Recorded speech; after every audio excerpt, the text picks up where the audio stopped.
here at the Gathering House, we believe that the Bible is God's holy word given to us. That God has spoken through different people at different times in the past through his Holy Spirit, and he's delivered the very words that are in the text. And as a consequence, partly what our job is to do is to look back in history over time, and at a certain time in history, in a certain context, in a certain place, God was doing something with a group of people, or sometimes just an individual. And inside that life at that time, in that history, he put forth a principle that was a spiritual principle that is eternal. And what we do when we study the Bible is we look back and we try to sort through what was historical, what was going on, what was happening at that time that might give meaning to the words. And then we understand and we lift out that eternal truth that was given at that point of time. And then we try to examine what is the eternal truth that God has for all times and all peoples and all places. And then once we figure that out, then we try to apply that eternal truth into the modern times. That's how we approach the Bible. God was doing something in history, but it was an eternal truth for all people of all times. We study what that is, try to unpack it, and then we apply it to our modern times, to our lives. And sometimes it's really important to study, well, who was where? Who are these people that are being talked to or talked about? Who is God dealing with? You know, it makes a lot of difference when you study the words of Jesus, for instance, and you start to unpack the words of Jesus. Sometimes what's important is, where was he at the time? What had just happened? What is about to just happen? Who is Jesus talking to? Is he talking to the crowd? Or is he talking to his intimate disciples? Or is he talking to Pharisees who hated him? And what he says to each of those different groups sometimes changes how we perceive and understand the text. Does that make sense? Because what we call that in Bible study is context. What is the context of the passage? You don't just lift a Bible verse out here and there and cut and paste it on any issue of your life. It doesn't really work that way. How it works is you have to ask, well, what was God saying to those people at that time? What situation were they in? And then what's the spiritual truth out of that situation? How do we apply it to our lives? So as a consequence, what we do here at the Gathering House is we really study it. We don't just sort of, have a bunch of, so I've been to churches before where I felt like I was getting pop psychology with a Bible verse pasted on every point, right?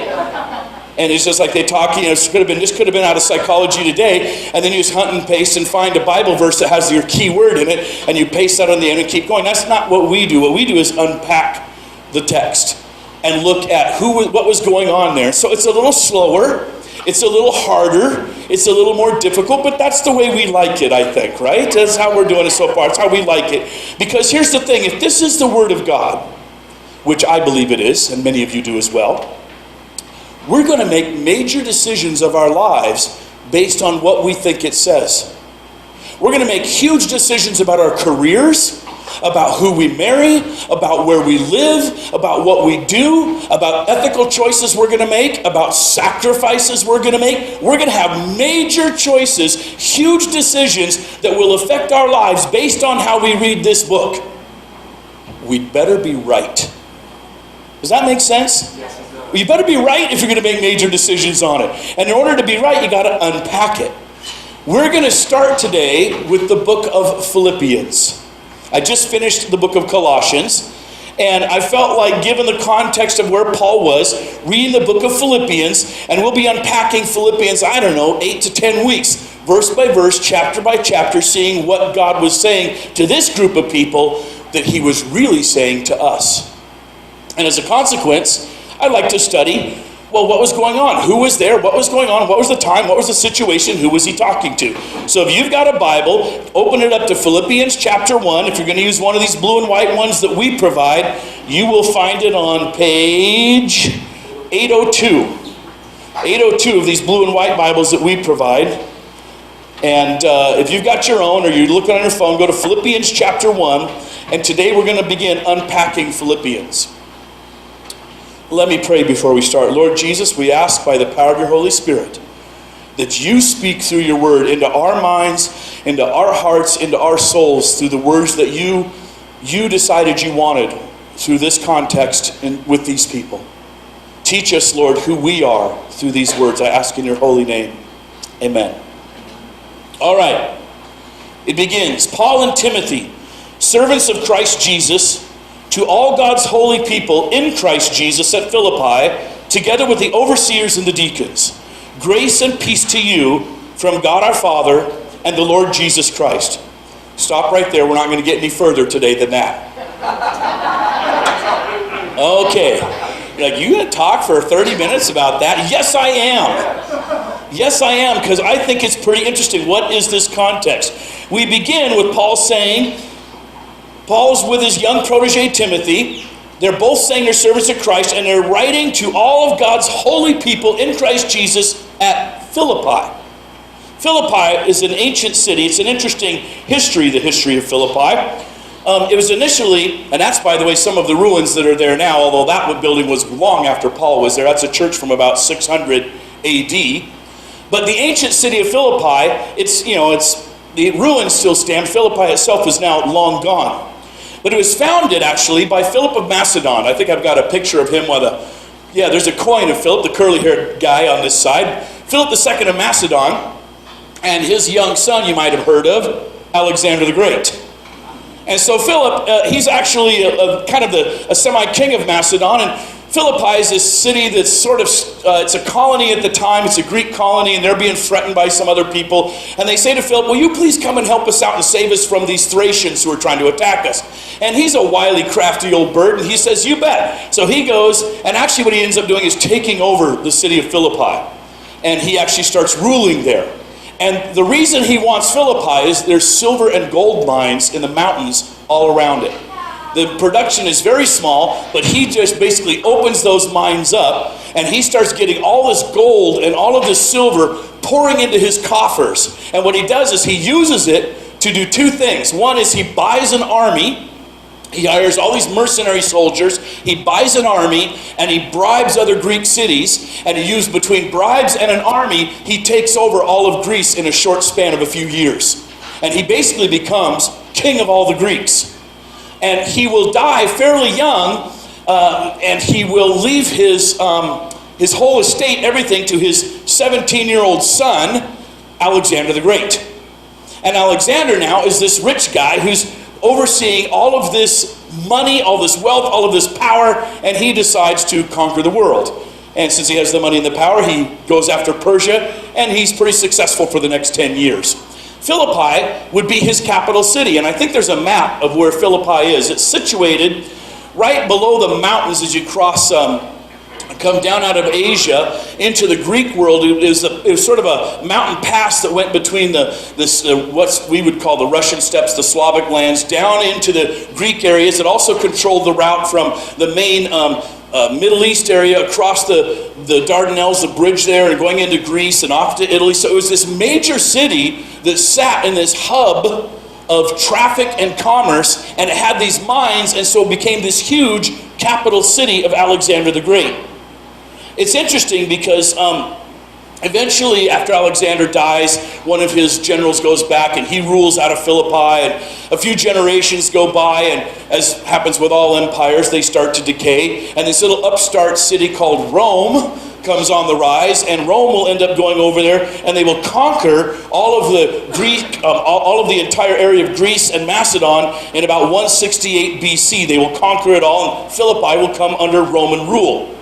About 100 years later, Julius Caesar will come along, and he will settle 300 of his Roman legionnaires in the city of Philippi. I think I actually have some graphics. There's the ruins of ancient Philippi now, and you can see the mountains in the background, and this is what it's like. And actually, Tanya and I have been there. We've actually walked those ruins and been through all of these things to see what Philippi is like. It's about 8 miles inland. There's a little town called Neapolis, which is the port city, and that's still a thriving modern city, but Philippi is just an ancient ruins. I think there's a few more glimpses of it. Here's an aerial view, and you can see that they've dug out their theater. It was one of the largest theaters of the ancient world, and you can see where that highway is right there was actually the old major highway in the Roman times that ran through. It's called the Via Egnatia. And the rest of the city of the ruins of Philippi are down below, and they're still doing archaeological digs there. I think there's a few more. There's an aerial view, and you can see that Off here to this side, closer to me, is what's the ruins of a church that was built about 500 or 600. The Agora, the marketplace, is that big square area or that rectangular area. That was the major place of the market. Paul would have actually walked in that marketplace, and he would have been on the Via Ignatia. Undoubtedly, he was in the theater at some times, but you can see the ruins there. I think there might be one or two other. Here's what archaeologists thought the city would have looked like as an artist's rendition of what it would have looked like in Paul's time when he was walking the city. And so you have this interesting thing. It's the capital city of these empire builders. And when Julius Caesar settles legionaries there, it's these guys who would work for 20 years as soldiers. After you did your 20 years, if you survived, of being a soldier, then you were given land grants. At the end of 20 years, you got all of this money and you were given a land grant. And he took 300 of his top soldiers and he gave them all this land around Philippi, and they would settle in there. So they weren't Macedonians, they weren't Greeks, they considered themselves Romans. They had all of this territory that was theirs. And when you settled there, even though you got the land, the contract was, if we ever need you again, you're called up to military service because you have the training, you have the skills. So it'd be common that you might be settled there after 20 years of service, you're 40 years old, and they could call you up at 60. If there was a battle that was going to take place nearby, they'd say, hey, you old guys, get your swords, grab your shield, come back out, we're going to still fight. And so all of these guys who were settled there thought of themselves as Romans more than anything else. So usually they settled in very strategic areas. You would put 300 Roman soldiers in a major city that would control a larger area of territory because they were going to be your brute squad if you ever needed to call them out and fix a problem or rebellion that went on there. And so Philippi was full of the Roman soldier brute squad who would oversee all of Macedon and most of Greece. That's who they were. Well, after Julius Caesar went down, if you know anything about your Roman history, there was a lot of chaos. And Mark Antony and his young friend Octavian have a civil war with two guys named Cassius and Brutus. And there's a civil war going on for who's going to control Rome. And they fight a battle, actually, between each other right outside of the city of Philippi. So Philippi has to choose sides. Like this, what's Roman against Roman? We're being called up. Who do we serve? And they chose to serve Antony and Octavian. Good plan, because they would win. So the Philippians actually joined the winning side in that battle, and they get all of this sort of extra prestige, extra honor for doing that. And 10 years later, Octavian and Antony go at it, and they have a civil war with each other, and they have to choose sides again. And again, Philippi decides, well, let's back Octavian, because we don't like Mark Antony much. And Octavian would win, and he would destroy the Roman Republic and become the first Roman emperor, which we would know as Caesar Augustus. If it changed his name. So now, they have chosen the winning side several times. They now are granted complete Roman citizenship. They are now a free city, which means they actually don't have to pay any taxes to Rome. They are living at a time when up to half the population of the Roman Empire are slaves. All the people of Philippi are free. They don't deal with slavery. They have slaves that they own, but the Philippian citizens, they're free people because they chose the right side in 2 civil wars. They actually follow Roman language. They dress like Romans. They use Roman customs and Roman laws. Not much Greek about them at all because they wanted to stay attached to Rome. They're the largest city, covering about 700 square miles of territory. They have the ability to buy and sell property. They would get federal aid anytime they wanted to build any building projects. Rome would give them free money. As the citizens, they were protected by Roman laws. It means if they ever did a crime that was worthy of death, they could not be crucified. They had to be beheaded. They could not be beaten without a trial. They had the right to appeal to Caesar. They had all these different rights they had as Roman citizens. Unusually high rank for women. In Philippi, women could achieve high-ranking social status, which wasn't true in other city-states. They did not assimilate the locals.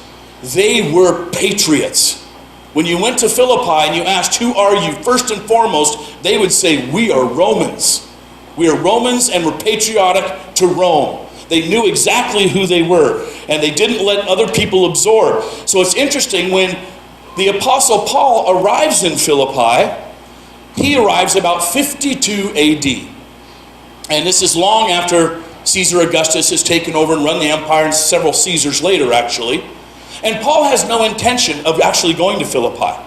When he first arrives in Philippi, his intention was to be somewhere else entirely. He wanted to stay in Turkey, kind of what we call modern-day Turkey, and hang out there, but God prevented him from ministering there. And one night, he's with his friends, and he goes to bed, and he has this vision, and he sees in this vision in a dream a man of Macedon calling him, waving him to come over. That means a man of Macedon. I mean, a guy was dressed totally like a Roman, and he knew, oh, that's Philippi. So they get in a boat, and he and his buddies, they go to Philippi, and they arrive there, and Paul's usual custom, always when he walked into a city to spread the gospel of Jesus Christ, would be he'd go to the synagogue first, because they had the Old Testament and they knew what the Bible was about. He would preach to the synagogue first, and if they rejected him, then he would start speaking to the native Greeks who had had some training in Old Testament because they'd hung out with these Jewish people a little bit. And then from there, it would spread to the wider Greek population. That was his method over and over and over. He gets to Philippi, and guess what? There's no synagogue. There's no synagogue. You know how many Jews you needed to have a synagogue? 10. 10 families would have made a synagogue. There's not 10 Jewish people living in the entire city of Philippi to create a synagogue. Why? Well, because the Philippians didn't want them. They didn't let them assimilate. So when he walks into this major city of Philippi, how much Bible do you think these people knew? Zero. They knew zero because there were no Jewish people there teaching them about Moses and King David and the laws and the history of Israel. They didn't have any Old Testament knowledge. So Paul wanders around trying to preach Jesus, trying to figure out, how do I speak to these people who know zero about the Bible? They know nothing at all. And he's wandering around trying to figure it out. After he's been there several days, he goes out to the river. There's a river that runs nearby the city, and he goes out there, and there's this lady named Lydia out there, and she is actually a dyer of purple, and purple was a royal color. So if you were a dyer of purple, it means you only catered to the elite people. She was Gucci and Armani, okay? In her day, she would have been like, I only deal with Gucci and Armani. I don't deal with the riffraff, right? So she's out there dyeing purple. She's the only Jewish people. She's out by the river on a Sabbath day, and she's studying the scriptures, and Paul goes out there, and he and I think Timothy's with him, his pal Luke is with him, he's got his buddy Silas with him, and they share with Lydia the story of Jesus Christ. And it all makes sense, and she becomes a Christian that day. And that site where that happened is now a church. I think there's a picture of the church. Do I have that next? Yeah, there it is. There's a little river that runs right through there. There's a church sitting there. You can see the exterior and the interior of the church. And the steps that lead down from the church are actually this little river. And there's a shrine to Lydia there.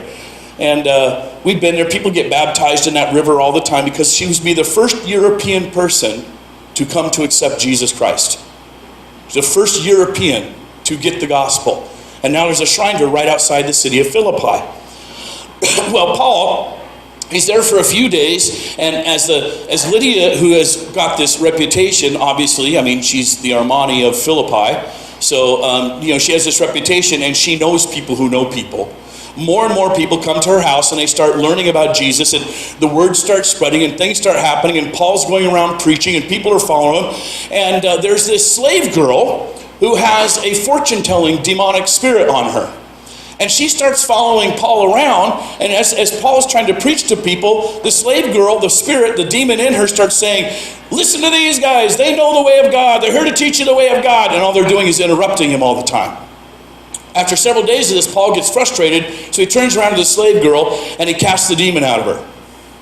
As we heard Heath speaking a little bit this morning in the worship time, he shared this verse. Well, she's a slave girl, and she's owned by two masters, and they were making a ton of money off of her fortune-telling ability. And now she goes home, and she's like, guess what? I lost my fortune-telling ability because that was actually a demon who was doing that work through me, and I can't do it anymore. And all they see is, we've lost our investment. And they get so furious at Paul that they grab Paul and they grab Silas and they beat them in public. They bring them before the magistrates and they say, these guys are teaching things contrary to the law. And what they meant was, these guys are not patriotic Romans. They're teaching us non-Roman ideas. The whole city gets in an uproar. They beat Paul. They beat Silas severely. They throw him into the inner prison because there's a jail on the outside and an inner jail in there. They lock their feet in the stocks. They chain him up to the wall. They leave him there and they say, we'll deal with you tomorrow. Paul and Silas in that situation, which, what have you done for Jesus lately? Well, I cast a demon out of somebody. Oh yeah, what did that get you? It got me beaten and thrown in prison. Right? Not the sequence of events you want to hear when you're following Jesus. You're doing the right thing for Jesus, you want to say, and there was great victory. Not, and I was beaten and thrown in prison for following Jesus. And so what do they do in that prison? As we heard, they just start singing songs.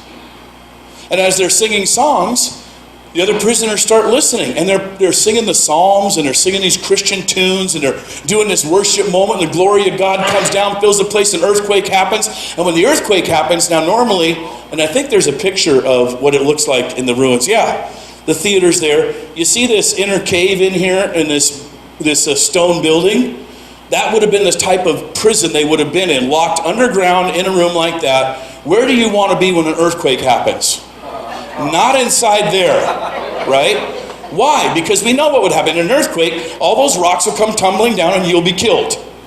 Miraculously, the earthquake happens, none of the rocks cave in, but for some reason, they're all chained, and the chains that are linked to the wall, all the stones in the wall that are holding the chains break and crumble, and they're set free, but there doesn't collapse on them. Now, you and me, what would we say?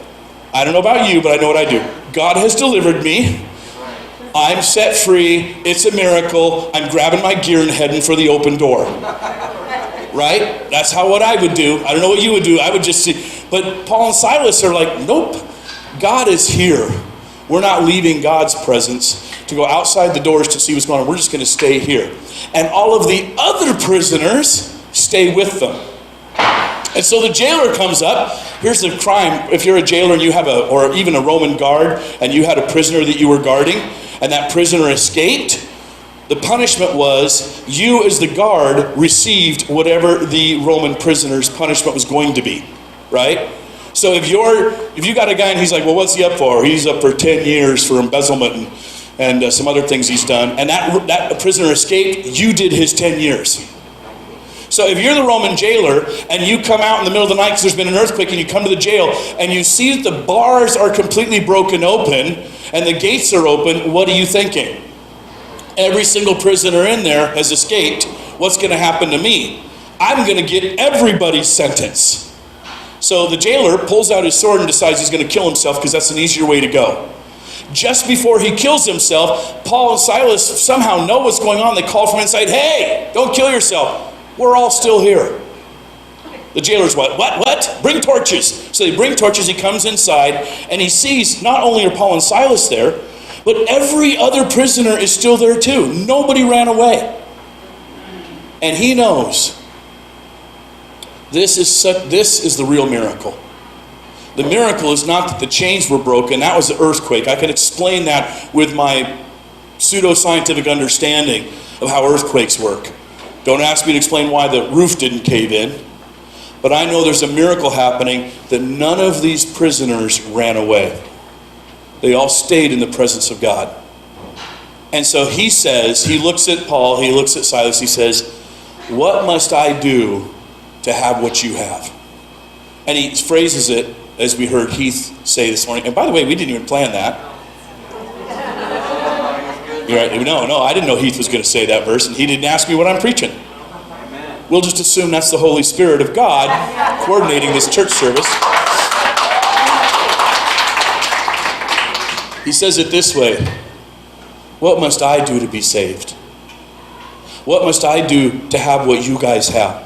I know my life. I know I'm a sinner. I know it doesn't work. I know it's broken. I know I've got hardship. I know my wife and I don't get along. I know my kids hate me. I know I hate my job. I already know everything's going wrong in my life. What must I do to have what you have?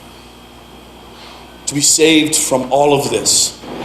And the answer is believe on the Lord Jesus Christ, you and your house.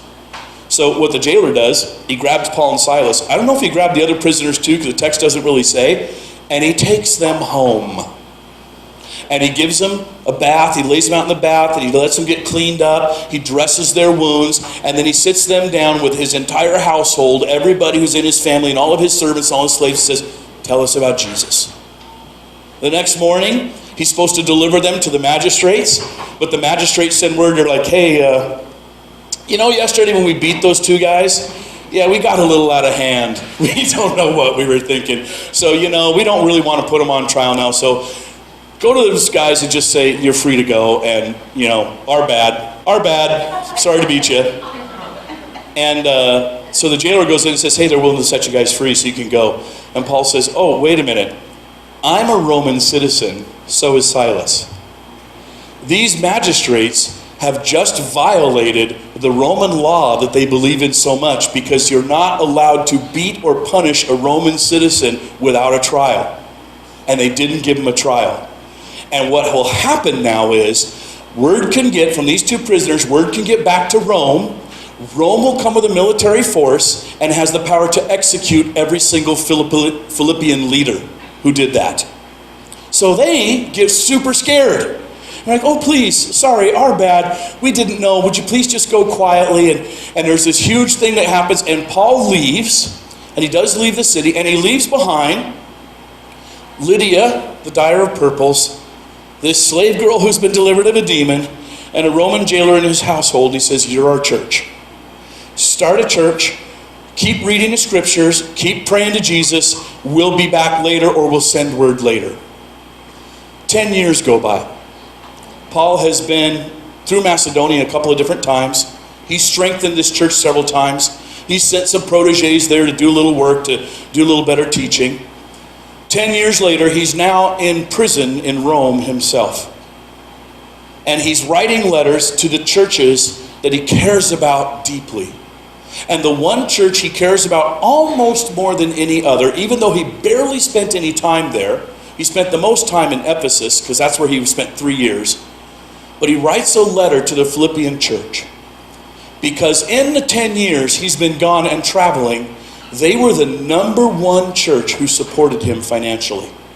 Whenever he was traveling, somehow they would put some money together, they would get some funds, and they would attach it to a guy, and they would have that guy go find out where Paul is, give him this money.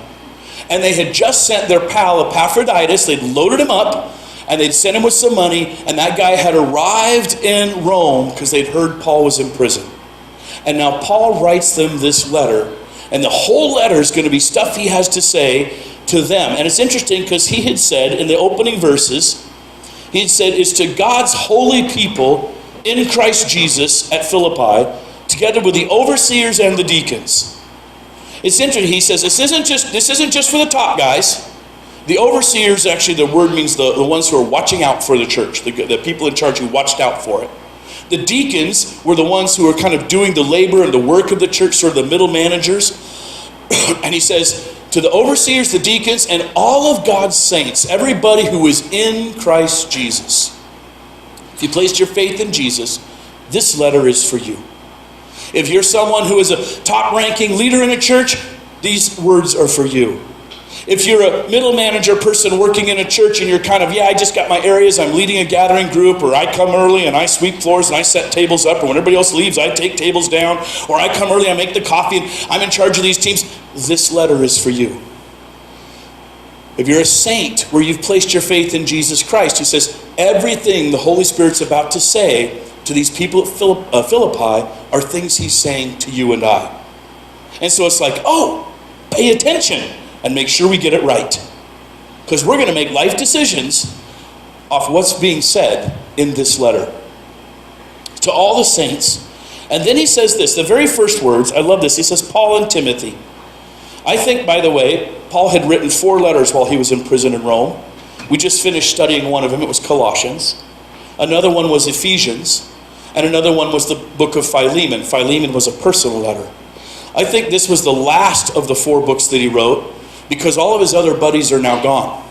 It's not Paul and Timothy, and I also have Silas is still with me, and by the way, Luke is with me, and by the way, Aristarchus sends his greetings. There's actually, when we get to the end of the book, he doesn't send greetings from anybody.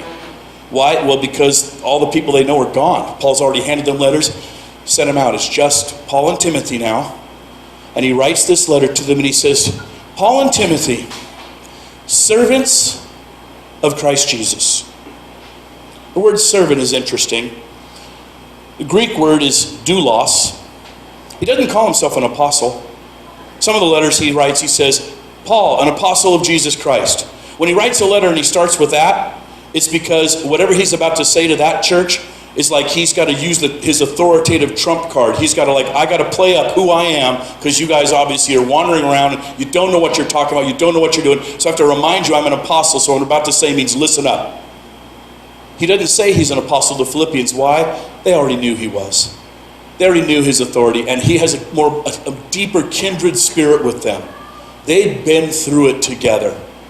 They had stood fast with him when other churches gave him nothing. When he was down at the filthy rich city of Corinth and he was preaching down there, and the filthy rich Corinthians gave him almost nothing. You know who financed him? The Philippians did. They had been buddies with him and partners with him in ministry. He didn't have to pull any authoritative card with him. Instead, he says this: we are slaves of Jesus Christ. That's an interesting thought. In fact, that word doulos, that slave word, is used 130 times in the New Testament. Frequently, it means someone who follows Jesus. So, do you consider yourself Jesus' slave? It's an interesting paradox, because we like to think of ourselves as children of God. Children of God is a social status that we can have, and children of God means he's my father, and children of God has this special sort of sense of what he can do with me and for me and to me, and children of God means he's my father. And we have these images of, also, as a child of God, I kind of have a lot of my own independence. But when you say, I'm a slave of Jesus, oh, wait, that brings a different connotation, doesn't it? That brings a connotation that Jesus gets to say to you where you're going to go, what you're going to do, when you're going to do it, who you're going to do it with, and how much resources you're going to have to get it done. And you don't get to argue about it. That's what a slave is, right? How many of us think of ourselves as a slave of Christ? Being willing to go where Jesus would say to go, do what Jesus would say to do it with who Jesus says to do it with, and have the resources that he gives you, and that's it. It's an interesting paradox. It's kind of a strange thing, because bond slave it's a different word than used for the one that's used for the overseers and the deacons. A whole different word. It says, well, I'm a slave. We are slaves of Jesus. We're doing the will of Jesus for the sake of the empire. And the interesting thing is, it's not an extreme position. Because Jesus himself laid down some rules that were really interesting. In fact, I think it's in Matthew, do I have the Matthew 12 or is it Matthew 10? I know it's not, there we go. It's the Matthew 10 verse. Jesus talking. He says, anyone who loves their father or mother more than me is not worthy of me. Anyone who loves their son or daughter more than me is not worthy of me. Whoever does not take up their cross and follow me is not worthy of me. Whoever finds their life will lose it, and whoever loses their life for my sake will find it. Interesting words. Jesus, in summary, is saying your most intimate family relationships, by the way, if those are more important to you than Jesus, Jesus says, yeah, you're not worthy of me. Whoa, that's a big deal. He also will say this sense of, by the way, if you're out to find your life, if you're out to create a life that you want for yourself, and there's certain successes that you want to have, and certain achievements you have, and certain goals you want to establish, certain things you want for yourself, you're going to chase for yourself, the things you want to acquire and have and build and create, yeah, in the end, you're going to lose everything. But if you're willing to let go of all your own desires and your own successes and your own goals and dreams and ambitions, and say to Jesus, I'll be your servant and let you take control, Jesus' promise is, you will find your life there. You will find your joy, your happiness, your successes. You will find your glory. You will find your significance if you do that. Let go of what you want to do and let me do what I want to do. The promise is, if you chase that other stuff, you're going to lose your life anyway. You're not going to find the happiness you want. But if you let me do it through you, you will. Big words Jesus is using. He also says, he says in Matthew 12:30, whoever is not with me is against me. Whoever does not gather with me scatters. That's like true. That's tough words, isn't it? I'd like Jesus to be a little more neutral. Right? I like Jesus to say, hey, if you want, come on under my protection and love, and I'll take care of you. But this is a harder statement. This is a statement that says, choose a side. And saying, I'm not willing to choose a side is choosing a side, is choosing the opposing side. That's what Jesus is saying. Whoever is not with me is against me. Whoever does not gather with me is scattering. He also talks about what it's like to be a slave. When he wrote Ephesians and Galatians, I think I have these two verses too. In the book of Ephesians, which he had just written and sent off to the Ephesus church, the Apostle Paul says, referring to their leaders, obey them not only with their favor, but when their eye is on you. But as slaves of Christ, same phrase, doulos of Christ, doing the will of God from your heart, serve wholeheartedly as if you were serving the Lord, not people. Saying whatever you do it as if you're serving Jesus. Not because you're serving the person you work for, or the company you work for, or the industry. Do it because you're working for Jesus. He will also say in Galatians that am I now trying to win the approval of human beings or of God? Or am I trying to please people? If I were still trying to please people, I would not be a doulos of Christ. When you become a servant, a slave of Christ, you don't try to please people, you try to please Jesus. You say, well, what is it we're doing? I think in modern times, in America, American Christianity, the truth of the matter is, as I read a lot and I listen to people pray and I read articles in magazines, I think the vast majority of American Christians see Jesus as their servant. I'm going to pray that Jesus will do for me what I want Jesus to do in my life. I want Jesus to give me things that I want to have.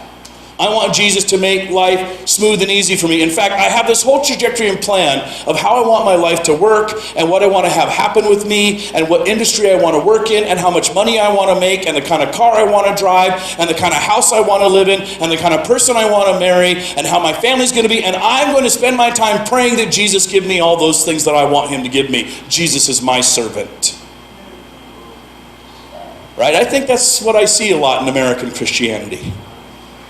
And it's a whole different thing to say, wait a minute, I'm serving this God in heaven who doesn't care much about modern American life. Right?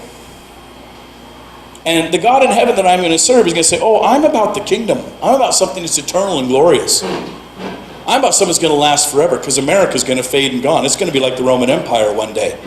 Right? It'll be like the Persian Empire one day. It'll be like every empire that's ever been on the planet Earth. One day it'll just be gone. It'll just be just a tiny fragment of what once was.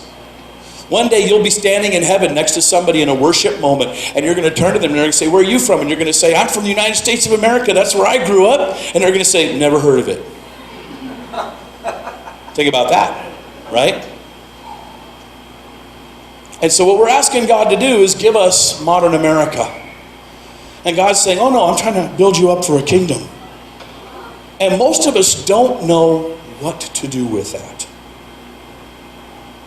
The truth of the matter is, if you're in here, I'm going to put you people who are under 35. You people under 35 in the room, right? You're still picking your career. You're still looking forward to, what do I want to do and be? How do I want to spend my life? And a lot of voices are trying to tell you what a good career choice would be. Right? You're hearing it, you know it, you're chasing education, you're chasing certain dreams.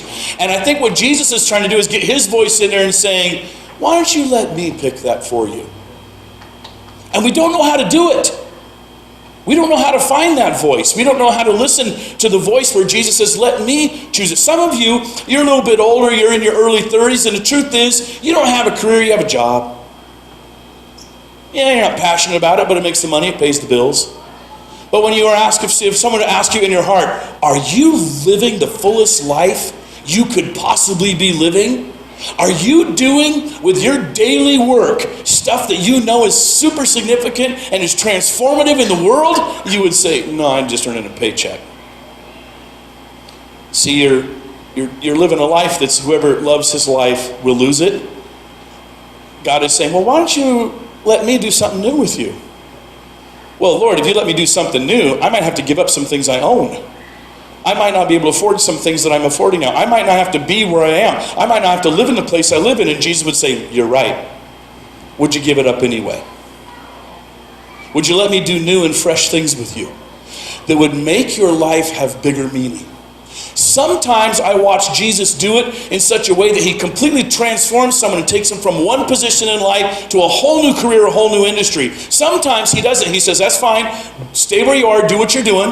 I don't have any intention of changing that. But what I'm going to do is add the kingdom to what you're doing. And I'm going to give you other projects, other things that you can focus your heart's energy on. Make the paycheck. It's fine. But I'm going to give you other passions. They're going to change the world. They may not change on a global scale where an article, Time Magazine's not going to write an article about you. But there will be certain people who will come across your path and you will have such an impact on their life that their world will be forever changed if you'll do the work I want you to do. Are you looking for that, young people? Are you asking Jesus to do that in your life? Or are you just saying, I just need a job, I just need a job, I just need a job? As long as you're saying, Lord, just give me a job, you might as well pray for a kind of career that will transform the world. Why not? Why not ask for that instead of just a job? Instead of just asking for success, ask for significance. Why not let Jesus do that with you? If you are a little bit older, let's say you're in your 40s, and you had success, and you've built something. It's time to say, okay, as I'm going into my 40s and my 50s, I need to think about how do I want the second half of life to go? Right? At 40, you start to feel it. Can I get an amen from everybody over 40 who felt it? Yeah, all right. At 40, you felt it. We still felt we had time. At 50, we really feel it. We hit 50 years old and we start to say, I want to do something other than what I've done. I want Jesus to be more than he's been. I've had success. I want significance now. And it's fascinating how many Christian people start to do some major shifting of gears after 50. Because we realize, I got about 20 productive years left. The productive years of my life are now all behind me. The most productive are behind me. And from this point forward, I've got about 20. If you're in your upper 50s like me, you realize I got about 15 good years in me. What do you want to do in those 15 good years? How do you want to spend them? Books I've been reading a lot. 9 Things You Simply Must Do to Succeed in Love and Life. Dr. Henry Cloud. Phenomenal book. No matter what your career is, 9 Things You Simply Must Do. Search for Significance. Probably one of the greatest books you could read, which will reorder your inside world and start figuring out, why did God make me? Who am I? What am I supposed to be doing? Because I'm striving in an American society that's telling me that my personal fame and how many people follow me on Facebook or on Twitter, on Instagram is where meaning is. And you know what? That's whack. We all know it, but we still chase it anyway. Search for Significance, a great way to begin to unpack yourself. The book, The Path, how to find your personal life mission. Why did God make you? What are you supposed to be doing with your life? No matter how you make money, no matter what geography you live in, no matter whether you're married or single, no matter whether you have kids or not, you will have a personal life mission. There's a reason God made you and gave you the gifts and talents and abilities that he gave you. And he has a mission for you to accomplish in life that is way beyond success and reaches into deep significance.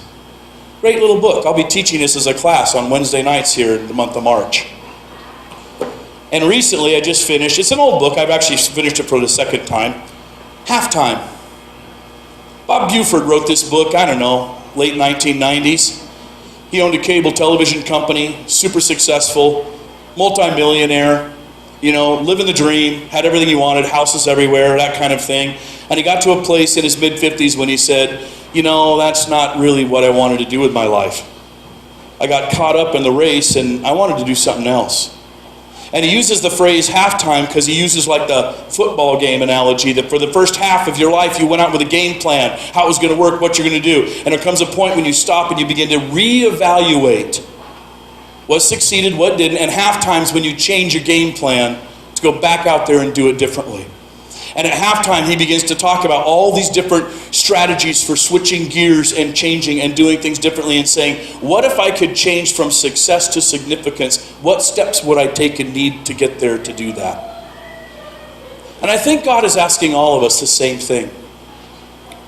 You want to make a lot of money? Or do you want to have a huge impact and be significant? What do you want to do with your life? We all get the same minutes in an hour, the same hours in a day, the same days in a week. All of us get that same. How do you want to spend yours? At the end of your life, when you're looking back and you say, this is how I spent my time, what do you want to say? And by the way, I know some of you are like, well, shoot, I'm over 70. You got nothing to say to me. I'm just like, hey, even this book still has great stuff for people in the latter half of life. The very end saying God has some great stuff for you. But how do you find it? You begin to say, I need to spend more time figuring out who I am. Who am I? How did God make me? Because God didn't make me to be the kind of servant that he's going to say, you're my slave, go out there with no skills and talents and abilities and do something you hate. Oh, no, he's a loving, kind God because he's still the Father, right? The Father says, I made you with talents and abilities and skills. I have a plan for your life, and you've been off track for so long, I'm going to have to do a lot of work just to get you close to the track again, let alone on it. But you got to do some homework. You got to start thinking about, how do I want to spend my life? At the end of my days, there's only 3 things that are going to last in this entire life you're living. Only 3 things are going to still remain when America is no more. God, his word, and people. And God may be picking you to say, I have an impact you're going to make on people that's huge. And it's not always, in fact, it's rarely serving in a church. It's going to be out there in the world making an impact, doing something strong, significant, powerful. There's desires deep in your heart God placed there. And these awakening things that most of us, what we do is we snuff those desires down because we got to make a paycheck. And making the paycheck takes the dominant thought, and so these desires that are in us of what we really would like to do, if money were no object, if I won the lottery and I could do anything, I would do what? Sometimes those thoughts are so painful we don't even want to address them anymore.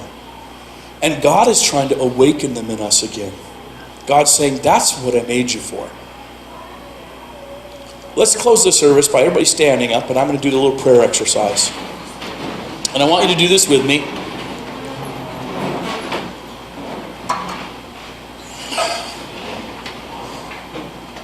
I want you to hold out your hands like this. And in this prayer, this is us receiving from God who we are. Okay? This part of the prayer is going to go something like this. Lord, I know that you made me and created me. I know that you gave me talents and abilities and skills that are unique to me. I know that you gave me a personality which is unique to me. I know that you have had me live a certain life and gain certain experiences, some positive and some brutally hard. But all of those have made me what I am. And so I receive from you your gift, the gift of who I am. I receive it because it comes from you.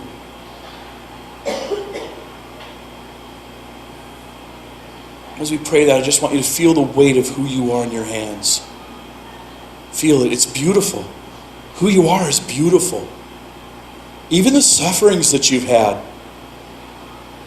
God says, I can make those things glorious. And now I want you to turn your hands downward and say, Lord, I take who I am and I place it in your lap. This is me, and I give myself to you. And in giving myself to you, I give you my big decisions. I give you my major choices. I give you my destiny. I give you my hopes. I give you my dreams. They came from you in the first place. And I ask that you work them out the way you would work them out. And I give you my cares. And I give you my burdens. I give you my sorrows. I give you my anxiety. I give you my fear. I lay all that in your lap too, and I say, hey, Lord, here they are. Would you take care of these things? Because they're too big for me.